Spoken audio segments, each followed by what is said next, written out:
Donc grosse tempête de neige, tout ce que moi j'aime, parce que je viens de la Savoie. Donc la neige, le froid, tout ça, j'adore. Struts, c'est une vieille brique qui permettait de faire du front. Dès que la personne elle a la passion et que ça se sent, j'ai la chair de poule.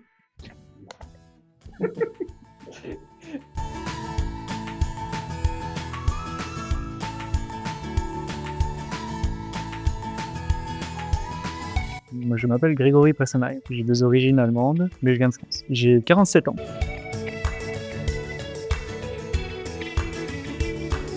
Ascensi, on va dire que c'est une histoire d'amour qui dure depuis 8 ans, mais l'histoire d'amour un peu platonique, parce que je connais Quentin depuis 2018, et je suis arrivé au Canada en 2018.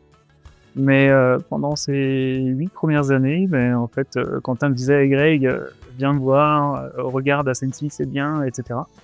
Et puis il a fallu que j'ai un certain événement dans ma vie pour me reposer des questions, me faire un point sur moi-même. Et puis Quentin était là de nouveau, au bon endroit, au bon moment, et donc je suis venu depuis le 1er janvier.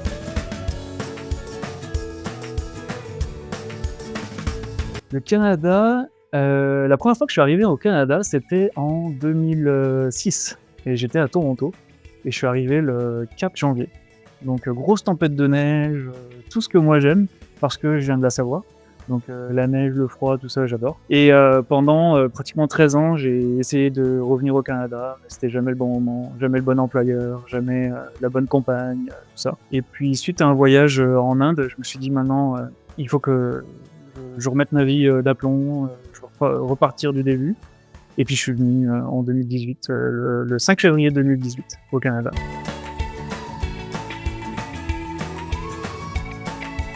Bon, bien sûr, c'est le bricolage. La personne qui viendra chez moi pour avoir un orgue d'église que j'essaye d'électronifier, des imprimantes 3D, etc. Mais je pense qu'en ce moment, ce qui me prend plus de temps, c'est m'occuper de Onyx. Onyx qui est petit animal domestique et qui est un cochon vietnamien, c'est-à-dire un petit cochon d'appartement. Quand je dis petit, oui, elle était petite quand je l'ai reçue. On va dire une petite quarantaine de centimètres. Maintenant, elle fait 80 centimètres et elle pèse au moins 25 kg.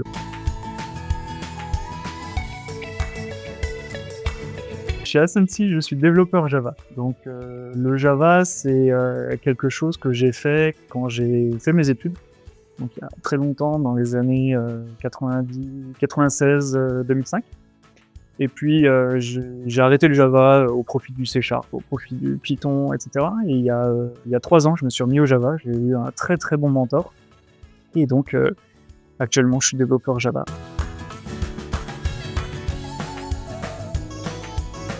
Actuellement, je suis en charge de faire du reverse engineering sur une vieille application, Struts, pour ceux qui connaissent le Java. C'est une technologie ancienne. Dans laquelle il y a beaucoup de métiers, logique métier, et donc il faut remettre ça au goût du jour avec des technologies plutôt React et Spring. Donc reverse engineering sur l'existant, s'assurer que les règles fonctionnelles soient valides et convertibles, et voilà, tout ça dans une nouvelle interface. Reverse engineering, c'est comprendre une application dont tu n'as pas la doc, dont le développeur n'est plus là, et pour laquelle personne ne peut te donner d'informations. Donc tu es obligé de reprendre du code et comprendre ce qu'a voulu faire le développeur de ce code, comprendre les règles métiers, comprendre les règles techniques, comprendre les contraintes, et à partir de là, en établir une nouvelle version. Struts, c'est une vieille brique qui permettait de faire du front, donc c'est-à-dire des pages web, vraiment simplifiées, des pages web, avec une technologie dynamique. Voilà. Donc tout le monde connaît le HTML qui est, on va dire, plus ou moins statique, et Struts permettait d'afficher des choses dynamiquement en interrogeant une base de données, etc. Et c'est une vieille technologie, donc avec des best practices qui sont plus d'actualité. Et voilà, et généralement cette technologie est abandonnée au profit de technologies plus récentes.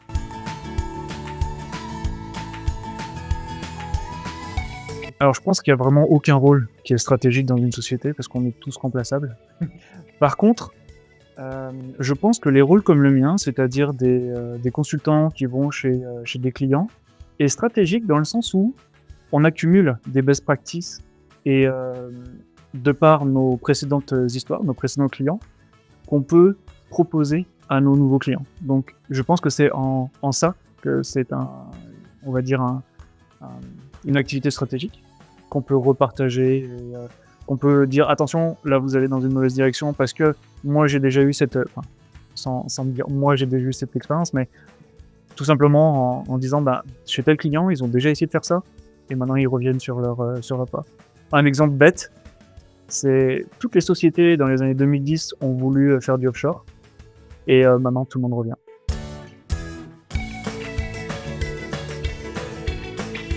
Généralement, la journée est cadencée par plusieurs événements, comme par exemple la mêlée. La mêlée, c'est une réunion où tout le monde est présent et chacun va dire ben voilà, ce qu'il a fait la veille ou l'avant-veille, suivant la période des mêlées. Va dire ce que la personne compte faire actuellement et puis, bien entendu, si elle a des problèmes, des soucis, si d'autres personnes peuvent l'aider ou des fois simplement le fait d'expliquer le problème, on arrive à trouver la solution en groupe. Donc ça, c'est un des premiers événements. On a un deuxième événement généralement qui est le raffinement. Donc le raffinement, c'est dire ben voilà, j'ai toute une liste de tâches qu'il va falloir qu'on fasse et on va donner des poids suivant la compréhension de la tâche et ce poids va nous permettre de dire ben voilà, on va faire cette tâche, elle vaut 1 point par exemple.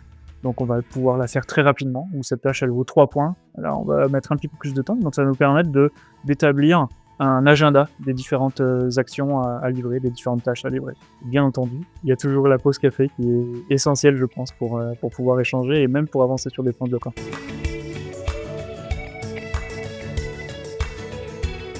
Alors ce qui me plaît en tant que développeur Java, c'est le côté où je me lève le matin et je sais pas ce qui va m'arriver. Oui, c'est sûr, je connais ma tâche, je connais la tâche sur laquelle je vais devoir travailler, mais je suis jamais à l'abri d'un problème technique. Je suis jamais à l'abri d'un impondérable, et j'adore ça. J'adore me casser la tête sur une problématique et trouver la solution, sachant que la solution, il y a des contraintes. Par exemple, il faut trouver une solution qui soit pas trop coûteuse en temps de développement, qui réponde aux clients, ne pas en faire trop, ne pas en faire pas assez. Donc il y a vraiment ce côté trouver une solution et la meilleure possible qui me plaît.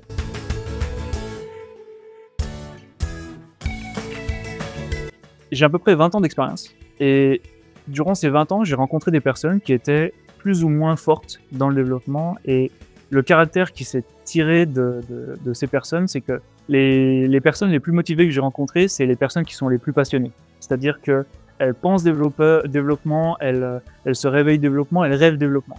D'accord ? La personne qui devient développeur pour se dire d'ici 2-3 ans, je pourrais être team lead, d'ici 2-3 ans, je pourrais être manager, selon moi, c'est pas les meilleurs.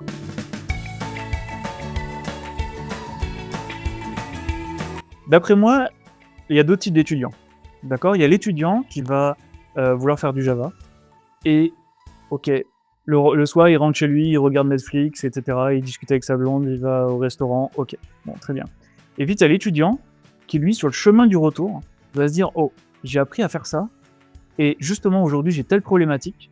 Et ce soir, je vais me connecter sur mon PC, et puis je vais développer ça pour répondre à cette problématique. » Dès que la personne, elle a la passion et que ça se sent, j'ai la chair de poule. Dès que la personne, elle a la passion et que ça se sent, en fait, elle va d'elle-même faire de la veille technologique, elle va d'elle-même trouver les bonnes pratiques, elle va d'elle-même écouter les bonnes pratiques des seniors, et du coup elle va devenir vraiment très très forte. Donc pour moi, étudiant, si tu prends ça comme une passion et si tu codes même la nuit, même en dormant, c'est que t'es fait pour.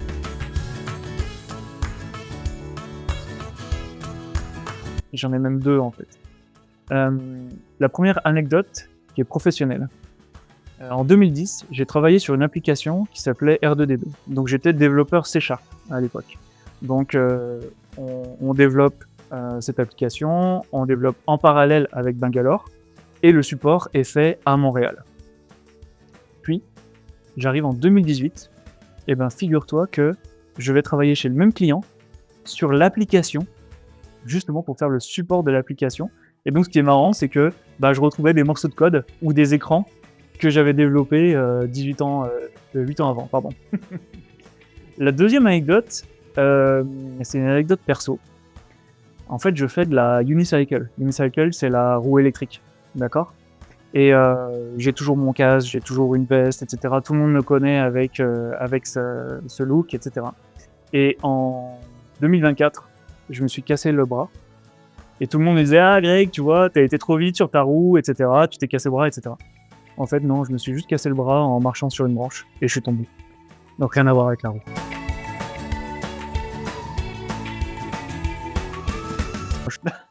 Moi, je suis pas un chocolat.